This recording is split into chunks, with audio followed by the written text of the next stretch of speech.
So we finally arrived at the EA segment of this retrospective. You might be thinking, oh, EA must have took control of the project from Grasshopper and ruined the IP forever. How did you guess? I didn't even finish this video. Please keep watching.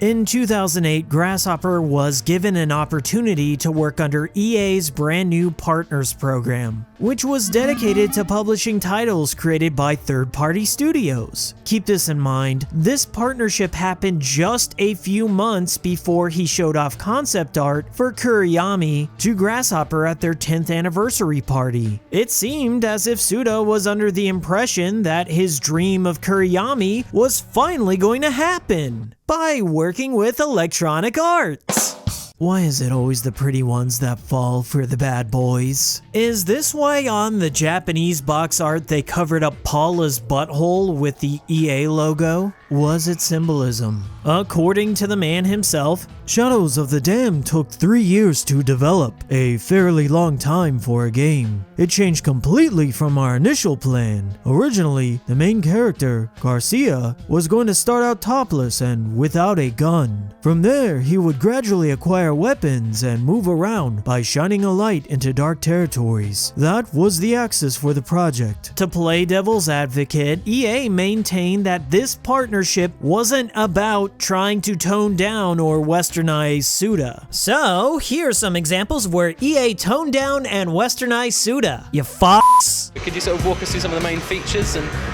how it's just so different? Yeah, absolutely. So Shadows of the Dam is a psychological action thriller brought to you by like the great team from Grasshopper Manufacturer. So we've got Suda 51, which of course you know him from No More Heroes, and then you've got Shinji Mikami, who you know from Resident Evil, and then of course on the audio side you got Yamaoka-san from Silent Hill. So there's a great collaboration there with Grasshopper, and then on the EA's, and then on top of that, collaborating with EA to sort of, you know, bring it all together and westernize it for a worldwide audience, and westernize. However, working with a big publisher, Electronic Arts, they told us that Westerners are about guns, so give them a gun. And the direction of the project turned 180 degrees. EA is a really macho company, and we argued with them as we developed it. Their demands were strong. Straight out of the horse's mouth, EA demanded that Suda incorporate gunplay in the game, despite his reservations. Of course, knowing what we do now about Suda's development process, he would insist on a more innovative approach to gunplay, and would build the gun mechanics from scratch. Finally, the Kuriyami project had a prototype that was then presented to EA. Now, with the addition of gun mechanics added, Paula was originally designed as a tiny girl who lived in your gun. I was thinking of a weapon called a monitor gun. When you set up the gun, first a monitor would pop out and her face would appear. She was kind of like the main character's partner. When we used the gun's laser scope, this tiny girl would transfer and hop around like a rabbit or flutter like a butterfly. It was a cute sight, which I really liked. But EA asked, why is there a bunny hopping around? And what are you trying to make? I don't get it. So the girl living in the gun was scrapped. Johnson, the talking skull, is a remnant of this idea. That game went through about 5 different versions. As we got closer to a game that EAP could accept, those meetings felt like court interrogations. Now, I don't have the actual contracts between EA and Grasshopper to read from. so I don't know what specific conditions the EA Partners program placed upon Grasshopper specifically. However, I managed to get a little insight from another source that was also working inside the EA Partners program at the time of Shadow's development. American McGee and his studio Spicy Horse were developing American McGee's Alice Madness Returns, which was coincidentally released just a week before Shadows of the Damned. When researching a little bit about that game, I found an interesting live stream where American McGee describes the financing of Alice and the creative control EA had over the project through the EA Partners program. This game, Alice Madness Returns, we had to do a really funky finance setup in order to make it so it was palatable to EA. Even though you would think EA has tons and tons of money and they should be spending all that money on making new games, what EA wants and what they need to promise to their investors as far as funding games goes is the idea that there is going to be a guaranteed return. For every dollar they put into a game in development and marketing, their internal expectation is that they might get $10 back. So they need to have something, but it might even be higher than that now. I'm not sure. I know when I was there, it was something like a 7-to-1 return on investment. So, like, in other words, if you spent $10 million making a game, you might expect that the game should make $70 million in revenue. So when we did Madness Returns, I got this phone call, and I don't know if I think I might have called them, but whatever it was, the conversation was started. I said, I've got a studio in Shanghai. We have the capability to make a new game, and would you like us to do this? And so they started reviewing our development capabilities. We started talking about what the game could be. And there's a lot of love of Alice at EA. But again, the problem is, whether or not the thing's going to make its money back. And there's no guarantee of that usually. But what they did was they found a method of finance. It's called bond finance, which is typically used for financing film productions, because obviously film productions are also very expensive. And so what it means is that EA uses its line of credit at a bank in order to get a loan from that bank, and then the sort of structure of the deal is that as long as we hit our milestones, the bank pays us along the way. And actually, under that sort of situation, EA does not have control, because what they do is they agree early on to our schedule, our design, so that way they can't come in and mess up our schedule and our design and throw us off of our milestone. So under a typical situation, EA might be funding a developer, and then throughout the development of the game, they could be saying to the developer, we need you to make a demo, or we need you to hit this, change this inside of the game because the marketing department says so. And that generally tends to screw up developers, where they get off a schedule because the publisher is pushing them to do things that wasn't necessarily in the original spec. But under this bond finance deal, EA didn't have the right to come in and change the spec, to change the design, or to ask for additional features to be added. And so long as we stayed on our pre-agreed upon schedule, that stayed the case. That they just couldn't change anything. And that was one of the things that we had to do, was stay on schedule, like 100%, so that EA couldn't come in and make demands of us. And we managed to do that all the way up until just about the end of the game development, up until the end of the development. And that was where we sort of found, well, we built a game that was too big, and what we really wanted was a little bit of time to tighten it up, to shrink it down. And unfortunately, because of that deal and the way we had handled ourselves throughout development by telling EA, well, we're not going to listen to you, we don't have to listen to you, when it got to the end, they kind of said, well, we don't have to listen to you either. So it sort of went both ways, and the game got put out in the form you see it in now.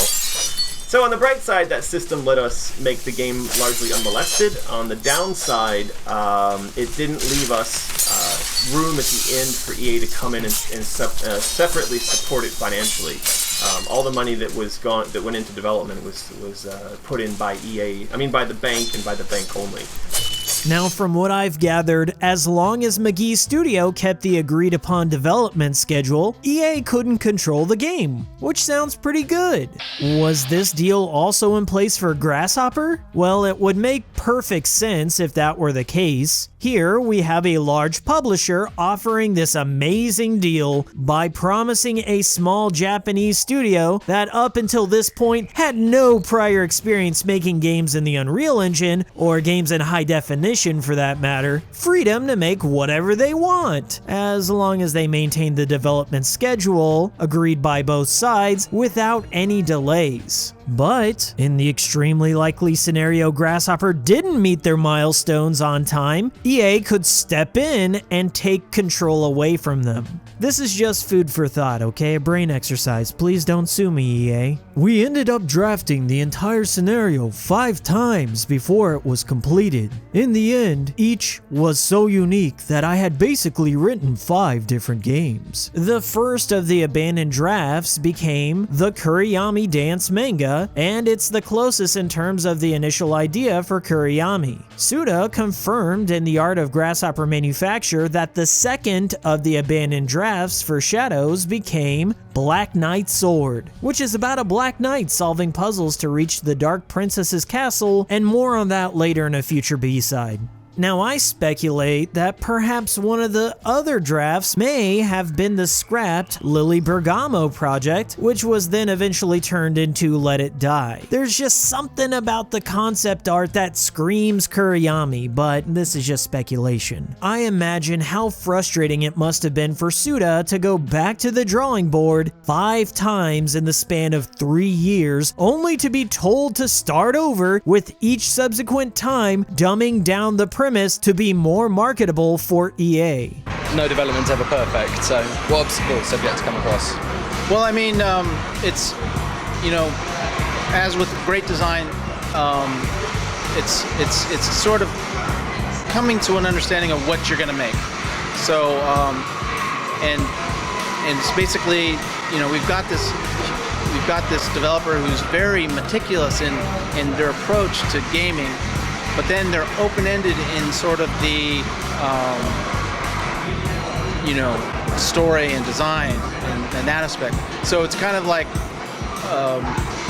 bringing a compromise on both. In the very final, 5th draft, it turned into a love story. EA informed us there's this thing called an elevator pitch in America, and if you can't tell your story in the length of an elevator ride, Hollywood won't use it. All of their stories fall into one of 4 categories. They said they wanted us to choose one of those and write our story. At first I thought, what? But one of the options was a love story. I hadn't written one before, so I decided to make a love story in hell. Even with all the constant attempts to change Shadows into another Resident Evil 4, EA still didn't know how to market the game.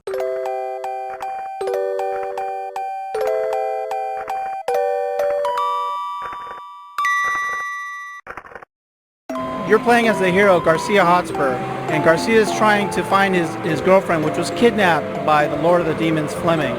And this is a twisted and sick version of hell, brought to you by Suda51 and Mikami-san. So this is not your regular hell. This is their version of hell, which basically is filled with demons, and you have to withstand obstacles such as darkness and figure out how to get through these puzzles in order to save your girlfriend. What's even sadder about this whole situation is that I believe Suda tried to tell the truth about what happened during this partnership at the time of its release, but he either didn't want to rock the boat or was under some strict NDA to prevent telling people about what really went on.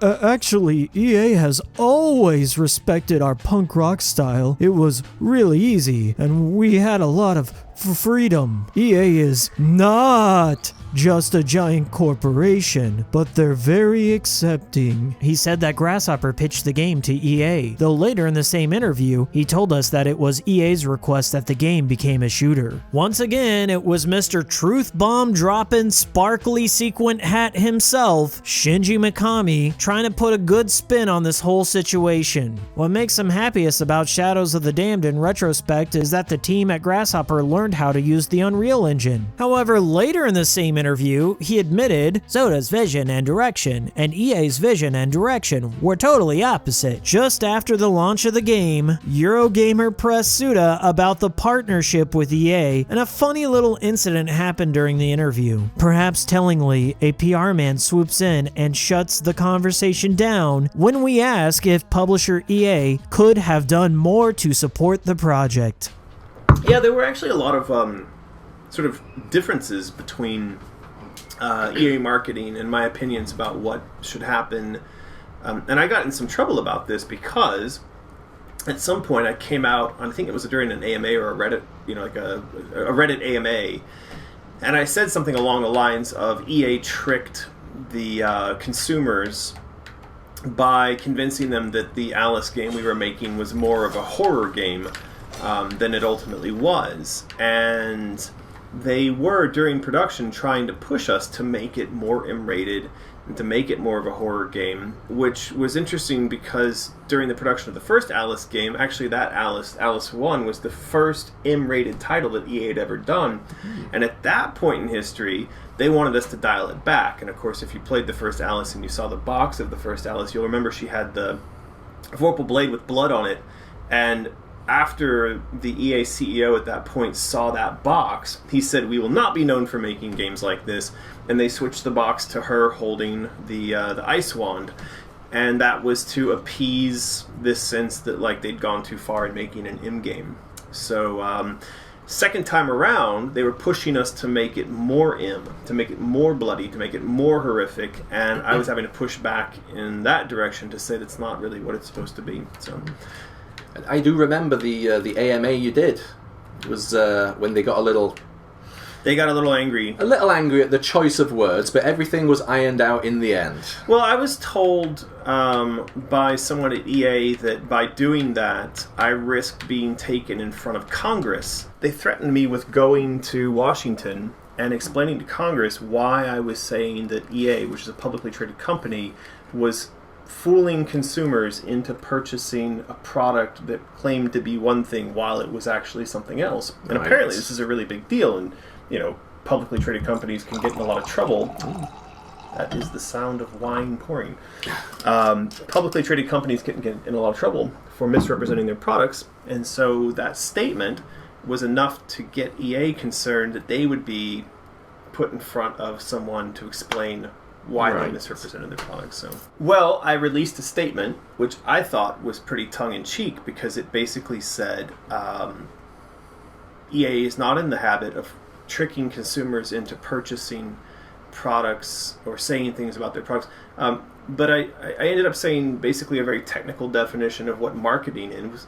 What is marketing? And I did it in a kind of technical way, which is essentially to trick consumers into purchasing something. And they accepted that, even though what I was saying was essentially the thing I'd said that had pissed them off at me in the first place. So the whole fiasco of Suda51 boiling down his broad ideas into the length of an elevator ride truly puts this scene from Shadows into a new perspective for me.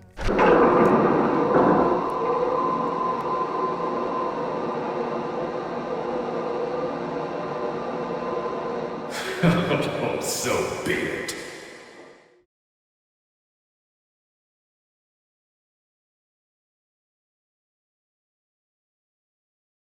Yeah, so it is third-person action, and the player uses it's an action-oriented game, and you're accompanied by your sidekick Johnson, which is a former demon who's going to help you along your way. And you can use him as a melee weapon to kill enemies, but also he transforms into different types of weapons to your advantage. For example, transforms into a pistol-like weapon called the Boner because it shoots bones.